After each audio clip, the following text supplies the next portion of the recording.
Stone Age people were grunting cavemen with spears. True or false? Absolutely false. They were gathering around and forming real culture as far as we've discovered.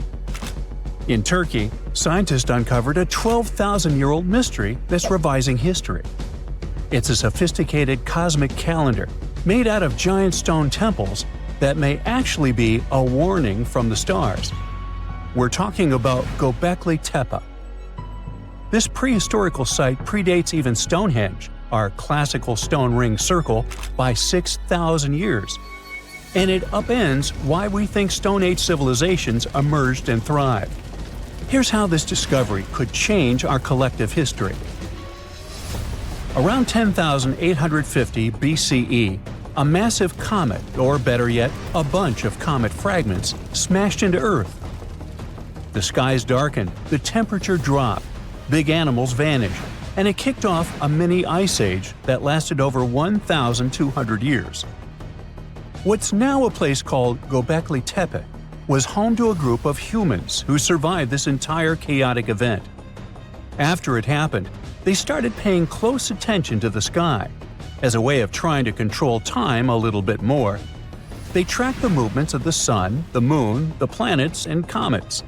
This in turn led them to build a huge lunisolar calendar, the first one in the world. Now, if you were to tour around this classic Stone Age monument, you'd see that not all the stone pillars are blank. Some of them have carvings, like this main one with a bunch of V's on it. Turns out there are 365 V's, which scientists believe represent the days of the solar year. One of them, a V hanging on a bird's neck, is thought to mark a solar eclipse. Other pillars have dangerous animals carved on them, like foxes, lions, scorpions, vultures, twisting and crawling up the sides. Unlike typical Stone Age carvings, these weren't of edible animals like deer or sheep. One of the theories is that these drawings were symbolic. Some archaeologists believe they reflect the fears and chaos this civilization had lived through, a kind of collective attempt to make sense of a terrifying and unpredictable world. Archaeologist Danielle Stordour has highlighted the images of vultures, saying they represent the people who passed away. In some ancient cultures, vultures were believed to carry the souls of the deceased into another realm. She's seen similar symbols in ancient sites nearby. To understand why this all makes sense, we need to dig deeper into the real purpose of this site. Göbekli Tepe was discovered in 1994 by German archaeologist Klaus Schmidt, who realized that the hill in southeastern Turkey wasn't just another Neolithic mound. Underneath it, his team uncovered massive stone circles supported by pillars weighing up to 20 tons. Radiocarbon dating puts the site at around 12,000 years old, making it the oldest known ceremonial structure ever built. I mean, it predates the Egyptian pyramids by over 7,000 years. This discovery shocked the archaeological world. At the end of the Ice Age, humans were supposed to be nomadic, surviving off wild plants and animals, not building sacred complexes with symbolic art, and giving birth to what we now classify as civilization. We usually think civilization starts with farming, then villages, then crops. But this site suggests something more surprising. Early humans may have come together not to grow food, but to worship. Schmidt found no signs of homes, hearths, or permanent settlement, just stuff used for rituals and gatherings.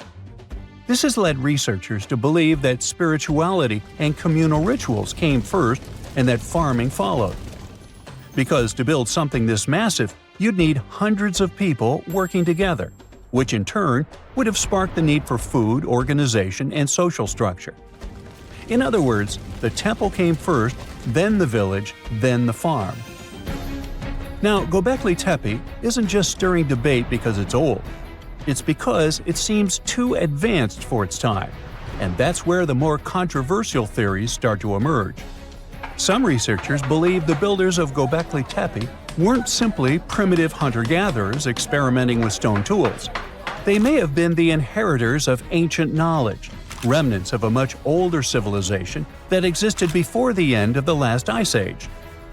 This idea ties into the Younger Dryas impact hypothesis, a theory that a comet struck Earth around 10,850 years ago, triggering a sudden and catastrophic climate shift. According to this view, the survivors of that event passed down their knowledge through symbolism, architecture, and oral tradition. And Göbekli Tepe could be one of the earliest attempts to preserve that memory. Now, if that's true, then the carvings at this site, especially the animal symbols on the pillars, aren't just decorative. They could be astronomical codes, tracking constellations and celestial events. But one pillar might hold the biggest secret of all. It's called the Vulture Stone, and it's freaking archaeologists out. On it, you'll find a strange combination of figures: a headless man, birds, and a scorpion. To the untrained eye, it might seem random, but some researchers believe these are ancient representations of constellations, like Scorpius among them, and that the headless man symbolizes a mass extinction event. Some even argue that this is the oldest known record of a comet impact, the one that triggered the Younger Dryas. And if you're wondering who this older lost civilization might have been, they are called Atlantis, or more neutrally, Civilization X. Theorists like Graham Hancock suggest that this advanced culture, destroyed in the chaos of the comet impact, passed fragments of its knowledge to survivors around the globe. In that case, Göbekli Tepe wasn't the start of civilization, it was the restart. Now, back to the stones. Pillar 43 may look like a celestial calendar at first, but when archaeologists recreated the sky patterns encoded in its carvings, they found a precise snapshot of the sky dating back over 13,000 years. It appears to show a meteor shower, a flood, and humanity's tragic end, aka the Headless Man. A snake rising from the ground might even symbolize tidal waves or destruction coming from below. But the story doesn't end there. Pillar seems to expand on the same disaster, the one they called the Terror of the Sky. You might see animals fleeing, waves, fire raining down. It paints a vivid picture of the meteor shower. But wait! While Pillars 43 and 56 may encode memories of a past catastrophe, Pillar 18 might be a forecast. That stone zooms in on the Aquarius constellation. If this sounds familiar, maybe it's from the phase Age of Aquarius, which is the age we're living in now. Some enthusiasts believe this may be a warning for us, and may be telling us that a similar meteor shower will hit Earth and thus you and me and us. I mean, chills! But hey, that's the kind of mystery that makes Göbekli Tepe so captivating. Today, archaeologists know that Göbekli Tepe was part of a much larger sacred complex, now known as Taş Tepeler. A network of ancient sites across the region, each with its own secrets and structures, but connected by shared patterns and motifs. In 2019, excavations began at this sister site, just 40 miles from Göbekli Tepe, known as Karahan Tepe. And here's the twist. Some researchers believe Karahan Tepe might be even older. Unlike Göbekli Tepe, which appears to have been primarily ceremonial, Karahan Tepe has signs of domestic structures like walls, tools, and perhaps even homes. And that changes everything. Because whether these sites were the work of highly sophisticated hunter-gatherers or survivors carrying the fragments of a lost pre-Ice Age civilization, one thing becomes clear. Our ancestors weren't just surviving. They were planning, tracking, and predicting. They were far more capable, curious, and connected to the universe than we ever gave them credit for. About 14,000 years ago, some super-skilled builders from another planet landed on Earth. Their mission was to help build a massive stone complex with perfectly interlocking blocks. They used some advanced technology, centuries ahead of their time, and once the job was done, they disappeared without a trace. This is not a sci-fi plot, but one of the theories trying to explain the mystery of Puma Punku. Scientists don't officially accept it, but they still don't know for sure how, when, and who built this impressive construction. Pumapunku is part of the ancient city of Tiwanaku, near Lake Titicaca in Bolivia. Tiwanaku is an important place in Inca traditions. They believed it to be the place where the world was created. Historians believe Pumapunku was built around 536 AD. The first Europeans discovered it in the middle of the 16th century. At the heart of Pumapunku, there is a huge, terraced platform filled with massive stone blocks, some as big as a school bus.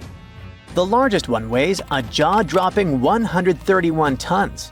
That's heavier than 20 elephants. Even the smaller rocks are as big as a couch. Archaeologists believe there were at least 5 big gateways, as well as several smaller ones that may have been part of a grand monument. The site is built using 2 types of stone, red sandstone and andesite, which is one of the hardest rocks on Earth. The 8-shaped blocks of the construction fit together like puzzle pieces. They all look the same, as if they were mass-produced in a factory. But that should have been impossible for an ancient civilization. Even the smaller rocks are as big as a couch. These blocks were carved with precise holes and grooves to fit together. Builders made perfectly straight lines, cut identical angles, created smooth surfaces, and drilled holes. Some scientists believe they may have used advanced techniques, but there's no record of the tools they used. It took another 1,000 years before other civilizations could match this level of precision. One of the biggest mysteries is how these enormous stones were transported. Pumapunku sits high up in the mountains at 12,600 feet above sea level. So high that even trees don't grow there. The builders didn't have wheels, cranes, or modern machines, yet somehow they moved these heavy blocks miles from their original locations. Some scientists think they used llama skin ropes and ramps, but no one really knows for sure. The most commonly accepted version is that the Tiwanaku civilization, which thrived in the region between 500 and 1000 CE, built this impressive site. The complex was enormous and had many different areas. A western court, a large open area in the center, and an eastern court that was surrounded by walls. Long ago, it must have been incredibly beautiful, with polished metal plaques shimmering in the sunlight, brightly colored fabrics and ceramics decorating the buildings, and people in elaborate costumes walking through the plaza. But something doesn't add up here, as the Tiwanaku people never wrote down how they built Pumapunku. They would have probably left some clues if they had accomplished something like this. Plus, the Tiwanaku people didn't have the high-tech equipment needed to carve and move giant stone blocks with perfect precision. The architectural historians who first studied the place professionally concluded that a hammerstone couldn't have done such a fine job. They found no metal tools that were used in the construction process. That's why they suggested they might have used some unconventional tools the historians didn't even recognize as tools. There's a theory that these ancient builders might have had a way to soften stone to make it easy to carve before it hardened again. Or maybe they poured liquid stone into molds, just like we make concrete today. If it's true, this would mean an advanced civilization existed in South America long before we thought. Some researchers even think it had to do with the theory of Atlantis, or other lost civilizations that may have had immense knowledge before a global catastrophe wiped them out. Local legends say that powerful deities used incredible powers to lift and shape the massive stone blocks. And some people believe Pumapunku was so advanced that the builders must have had help from visitors from outer space. The perfect cuts and massive stones look like something from modern construction. The supporters of this theory also say that some carvings at Tiwanaku show figures wearing helmet-like shapes, so they could be left by space travelers. Scientists from the University of California, Los Angeles, decided to officially debunk this theory. They created a digital model of Pumapunku using super precise measurements from historical records. Then, they used a 3D printer to make a miniature version of the site at 4% of its original size. Once the pieces were printed, the team sorted them by size, shape, and design, like a giant puzzle. They noticed that some blocks had special grooves for holding metal clamps, and others had ornamental carvings. When they finished their model, they realized one of the buildings had a very familiar design. It looked just like structures from two nearby sites. This was solid proof that Pumapunku was built by humans, not visitors from outer space. Over the centuries, people stole stones from Pumapunku and moved them around. This made things even more confusing for archaeologists. UCLA team created a digital archive, so researchers all over the world can now study the site without traveling to Bolivia. So maybe we'll hear about the new twists in this mystery soon. Another construction from the past that still impresses us with extreme precision is the Serapeum of Saqqara, a burial place built around 3,000 to 3,500 years ago. A French scientist accidentally discovered it in 1850. Inside the Serapeum, he found a long underground hallway. On both sides of the hallway, there were giant stone rooms, and inside those rooms, there were huge granite sarcophagi. These sarcophagi were not built for people, but for the sacred Apis bulls. These bulls were treated like royalty, as the people believed they were chosen by deities. The Egyptians believed these bulls were the incarnations of the deity Ptah and had magical powers to protect their kingdom. Some of the stone boxes inside the Serapeum weighed around 70 tons. They were made with perfectly straight angles and smooth surfaces. Scientists noted roller marks on the floor and found wooden winches with levers, which the Egyptians likely used to move the sarcophagi. Since the burial chambers were lower than the hallway floor, workers filled them with sand, rolled the sarcophagus into place, and then slowly removed the sand to lower it perfectly into position. A stone inscription found in the Serapeum said it took 28 days just to move one of these stone boxes. Even though these sarcophagi were meant for bulls, they were way bigger than needed. Pharaohs, who were the rulers of Egypt, were buried in tiny coffins. So it's really weird that these boxes were so enormous. Another question is why they used granite, which is so hard to carve, instead of limestone. Some people believe the stone boxes weren't just tombs. They might have been ancient energy generators. The Egyptians knew about fermentation. If someone placed food or meat inside a perfectly sealed granite box and let fermentation happen, pressure would build up inside. Granite contains quartz, a special crystal that creates electricity when squeezed. As pressure increased, the box's lid could pop open, releasing gas. Ancient drawings found in the Serapeum show stones stacked on top of the boxes, which might have been used to make the lids even heavier and help produce more electricity. Thousands of years later, when explorers opened these boxes, they only found bull bones, maybe because all the organic material had disappeared over time. Scientists still aren't sure if the massive stone boxes were actually ancient energy systems, so the mystery lives on. Deep inside the heart of the Amazon rainforest lies a cave so massive, it defies logic. Stretching for 2,000 feet, this tunnel is so big a human could easily walk around inside of it. Its walls are etched with deep, mysterious claw marks. But this is just one of many.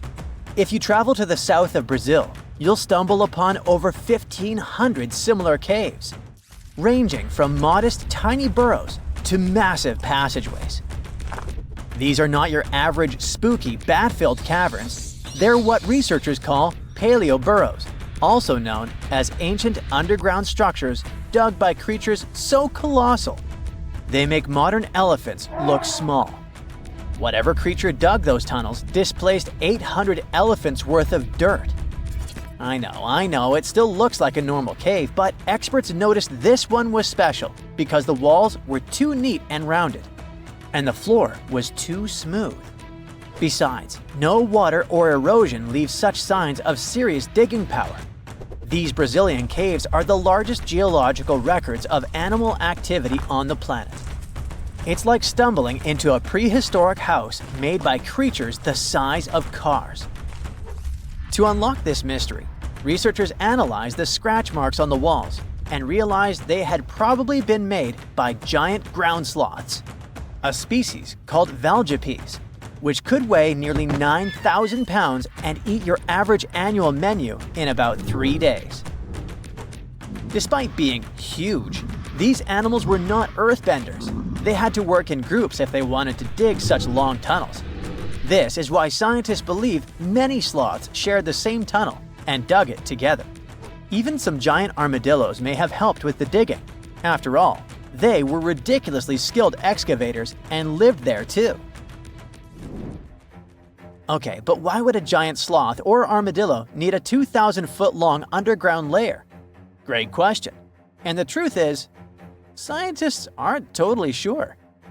It doesn't make sense for them to dig tunnels this massive just to escape predators, especially since the tunnels were big enough for a saber-toothed tiger to crawl in, for example.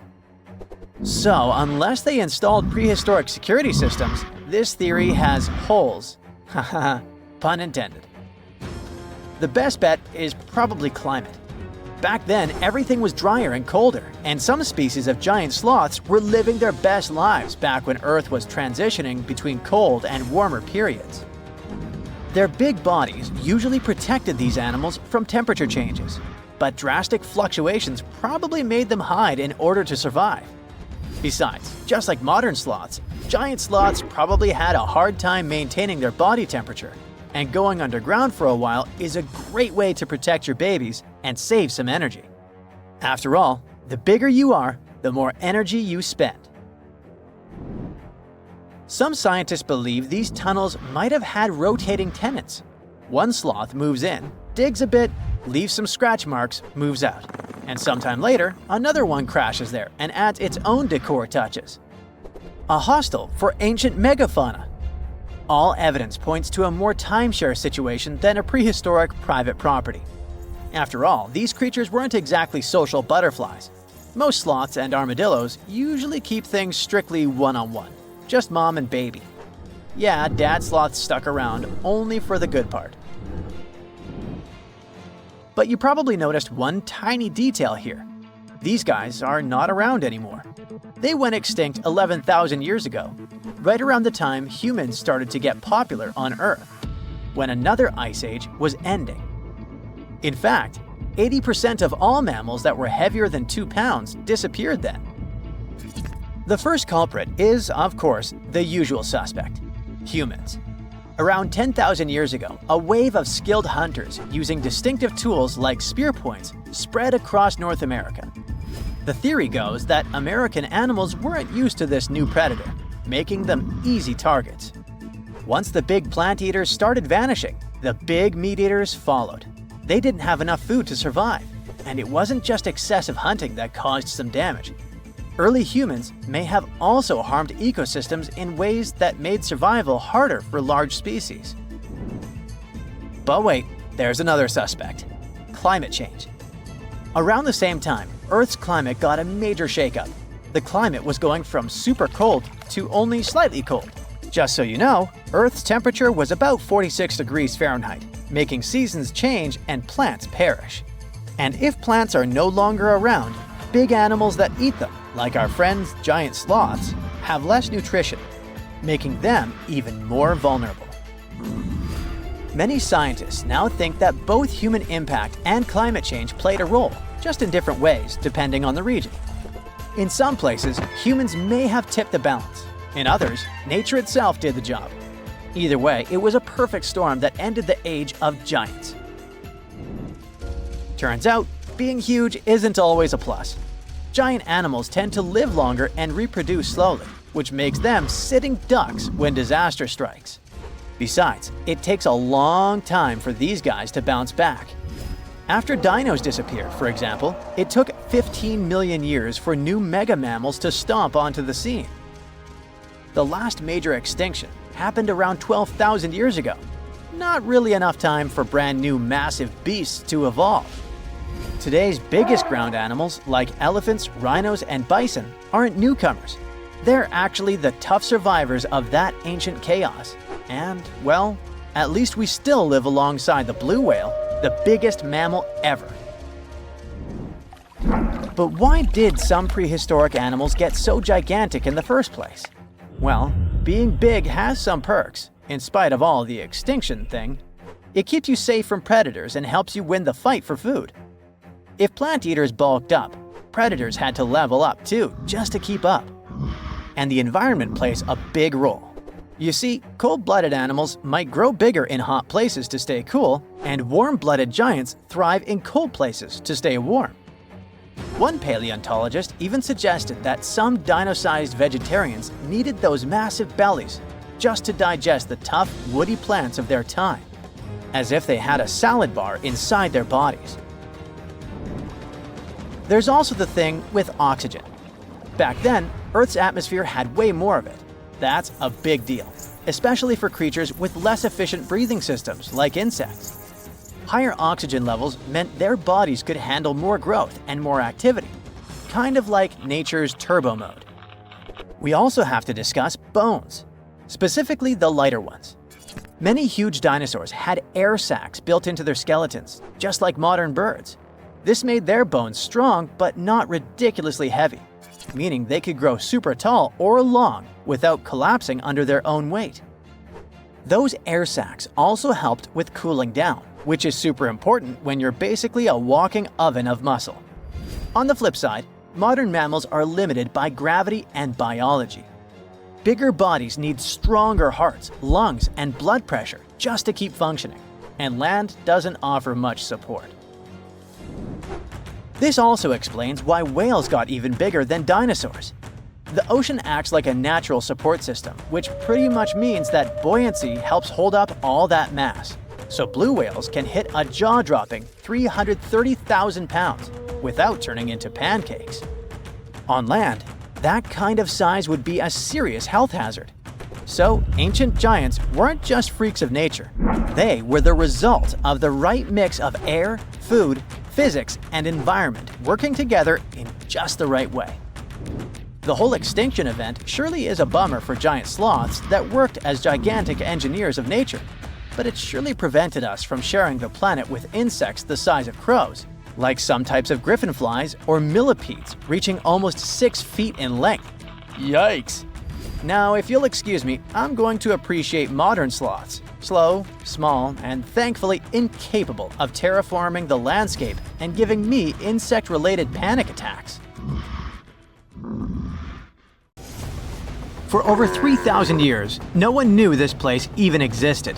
And then, out of nowhere, archaeologists digging near Alexandria uncovered something absolutely shocking: a forgotten Egyptian city. This place is buried under Greek ruins, hiding secrets that could rewrite the history of pharaohs and their armies. And one of the artifacts, which looks like a simple wine jug, changed everything. We thought that we already placed all the important parts on the map of ancient Egypt: pyramids, Thebes, Luxor, Alexandria. But nope, the map just got an update. The new city was a big deal, and it's about 3,400 years old. It's just been discovered at the site called Kom el Nugus. This place is located west of Alexandria and tucked between the Mediterranean and a saltwater lake called Lake Mariut. This discovery raised a few eyebrows. Scientists thought that this place used to be empty and that it was only settled by the Greeks in about 332 BCE. But it turns out that people lived in Kom el Nugus way before that. When archaeologists were digging through Greek ruins, they started noticing something unexpected: mud brick walls. Yep, you know, the pyramid type. That's the kind Egyptians built during the New Kingdom. These mud bricks were made from mud, clay, sand, and straw. These ingredients were mixed with water and dried in the sun, not baked. Egyptians used them for thousands of years to build houses, temples, palaces, and yes, the pyramids. Of course, other civilizations did use mud brick too, but Egyptian mud brick is kinda quirky. They used straw that grew in their regions, layout styles, and mortar. That's what helped the experts realize that Egyptians used to hang out in Qom el-Nugus.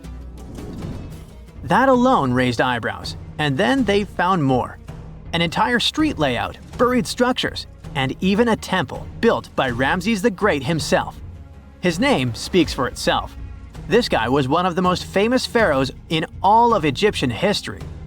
He ruled ancient Egypt for 60 years, fought huge battles, and just loved building tons of stuff like that temple. People loved him so much that later pharaohs literally pretended to be him or wrote his name on their buildings. That's when archaeologists realized that they weren't looking at some dusty mud bricks of a tiny village. That's an entire buried city. They immediately started digging more. Turns out the whole place wasn't random. It was built with great care. The streets had drains to stop rainwater from damaging the soft mud-brick walls. There were also small tomb chapels with writings about soldiers. This suggests this place might have been the military base, and that changes a lot. In ancient Egypt, when the military showed up, there must have been a reason. So what was it? Protection? Conquest? Control of something important? In the case of this city, it was probably about wine, water, and trade on the edge of the desert. What's even crazier is that we still don't know just how big it was. The team has only uncovered part of it so far. There could be fortifications, warehouses, administrative buildings, or even more religious or royal structures waiting underground. We also don't know what this town was called in ancient times. That name is still buried. But it might be uncovered someday, maybe inside a wall, maybe on a scroll, maybe on another broken jug. One of those already turned out to be a mind-blower. A chunk of a ceramic jar, called an amphora, had a royal seal pressed into it, and that seal bore the name Meredaton. Princess Meredaton wasn't just anyone. She was the eldest daughter of Queen Nefertiti and the older sister of King Tutankhamun. Yes, that's right. Both Nefertiti and King Tut were involved here. All that was about a century before Ramses the Great built one of his temples here. Looks like the city was founded back in the days of another pharaoh, the pharaoh Akhenaten, husband of Queen Nefertiti, father of Princess Meredaton, and future king Tutankhamun. That guy, Akhenaten, was a bit of a wild card. He was the type who really gets weird about one of his interests. He tried to completely change Egypt's religion, forcing everyone to worship the sun disk called Aten instead of the usual deities. He basically told all Egypt that all their mythology was wrong, and from now on, there will be no more Osiris, no more Thoth or Set. Just raw sunlight only, people. That's known in history as the Amarna period. And he went all in. Changed his name, built an entirely new capital city called Amarna in the middle of the desert, redesigned temples, rewrote hymns, and even banned traditional religious imagery. Even the art got wild at the time. People started getting elongated heads, belly rolls, and all that humanity and vulnerability carved into stone. It was deliberately weird. He wanted to show the family not as perfect gods, but as human vessels of divine light. Everyone had to awkwardly smile and play along because he was the pharaoh after all. The wackiest part is that after his rule, his son, Tutankhamun, reversed all the sun disk-related stuff. He literally changed his name from Tutankhaten, which means living image of the Aten, the sun disk, to Tutankhamun, which means living image of Amun, one of the great older deities. King Tut brought back the old deities, reopened the temples, and erased as much of Akhenaten's legacy as possible. Looks like his family didn't really like the sun cult after all. Meanwhile, this discovered wine jug shows that the city was probably active, thriving with life during Akhenaten's times. That's huge. Up until now, there was no clear evidence that his radical ideas and projects extended all the way to the north. The jug also shows that vineyards and wine production reached all the way to the north in ancient Egypt. Wine really was a huge deal, worthy of placing a military base here. Princess Meredaton most likely used this jug. Just like with her brother, She was born into the sun and named after it. Her name, also spelled Meritaten, meant beloved of the Aten. As the eldest daughter of Pharaoh and his queen, born right into the middle of radical religious changes, she was raised to perform the future queen's duties. From her earliest years, she walked in temples alongside her mother Nefertiti, shaking the sistrum in solemn rituals. She was there when Akhenaten established his capital city, Amarna. He clearly loved his family. Meritaten's face was etched into its stone walls more than anyone else. In every temple, in every sacred scene, her figure appears, revered. Things get foggy in history after her father passed away. The throne wobbled. King Tut was very young, only 9 years old when he had to take new duties. Meritaten seemed to have been a brief step between her father and her younger brother. She married someone called Smenkhkare. History isn't even sure who that mysterious man was. Could have been a puppet, a phantom king in a crumbling dynasty. May have even been her brother. Whatever the truth was, these two took power and ruled together for a while. Meritaten got the title of the Great Royal Wife, a title of immense power. But Smenkhkare was a very short-lived ruler. He passed away just in about a year. There are some speculations among historians that Meritaten was the actual ruler, the informal female pharaoh, because her brother was too young. Some theories say that she raised Tutankhamun and became a sort of queen regent, mentoring the child who would be used to restore the old order. But all this is unconfirmed. It's very hard for historians to find information about that time because the Amarna period was later condemned. The successors wanted to wipe away Akhenaten's heresy and everything attached to it. This included Meritaten. So even if she ruled, even if she mothered Tut, they tried to bury her in the sands of history. In any case, perhaps this new uncovered city will tell us more about the mysteries of the Amarna period, one of the most chaotic periods of ancient Egypt.